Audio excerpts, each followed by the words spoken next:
Hello दोस्तों, हमारे channel Hindi कहानी 8597 में आप सभी का स्वागत है। और आज हम आपके लिए एक नई कहानी लेकर आए हैं जिसका टाइटल है एक किसान की शिकायत भगवान से। एक बार एक किसान कभी आने वाले आंधी तूफान, ओलावृष्टि, तेज धूप इत्यादि से परेशान हो गया, क्योंकि कभी कभी फसल ज़्यादा खराब हो जाती थी। इसीलिए वह परेशान होकर ईश्वर से शिकायत करने लगा। किसान बोला, आप ईश्वर तो हैं, लेकिन फसल को कब क्या चाहिए इसकी जानकारी आपको नहीं है।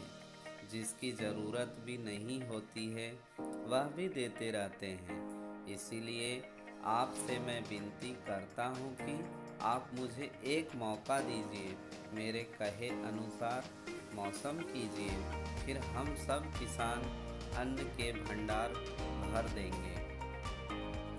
ईश्वर मुस्कुराए और बोले, ठीक है, आज से तुम्हारे अनुसार मौसम रखूँगा।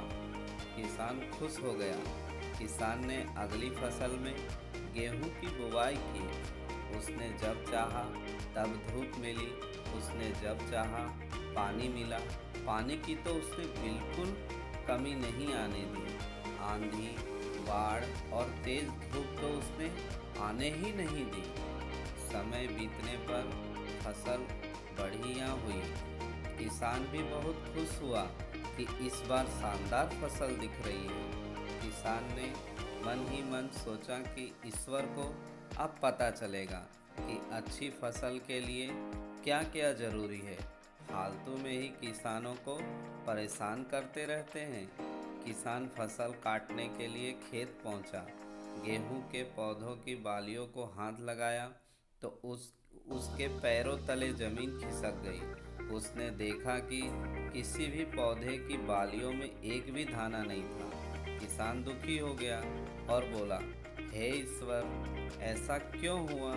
क्योंकि मैंने तो सब कुछ सही किया और सही समय पर किया।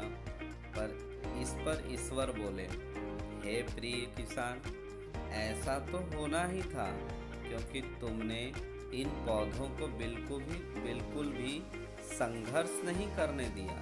इन्हें ना तो तेज धूप में तपने दिया, ना ही आंधी का सामना करने दिया। इन्हें किसी भी प्रकार की चुनौतियों का सामना नहीं करने दिया। इसीलिए बाहर से भले ही अच्छे दिख रहे हों, लेकिन ये अंदर से बिल्कुल खोखले हैं। इनके अंदर कुछ भी दाने नहीं। पौधे जब विभिन्न चुनौतियों का सामना करते हैं तो उनमें ऊर्जा पैदा होती है। यह ऊर्जा उनके अंदर सही सामर्थ्य पैदा करती है जिसके लिए वह बने हैं। दोस्तों, ठीक इसी प्रकार जब इंसान संघर्ष से नहीं गुजरता है, वह आदमी खोखला रह जाता है। जीवन की चुनौतियां ही उसके लिए उन्नति के नए रास्ते खोल देती हैं और आदमी को मजबूत और प्रतिभाशाली बनाती हैं। इसीलिए आपके भी जीवन में मुसीबतें या चुनौतियां आए तो घबराना मत। यह आपको बिखेरने के लिए नहीं, निखारने के लिए आई है। थैंक यू दोस्तों।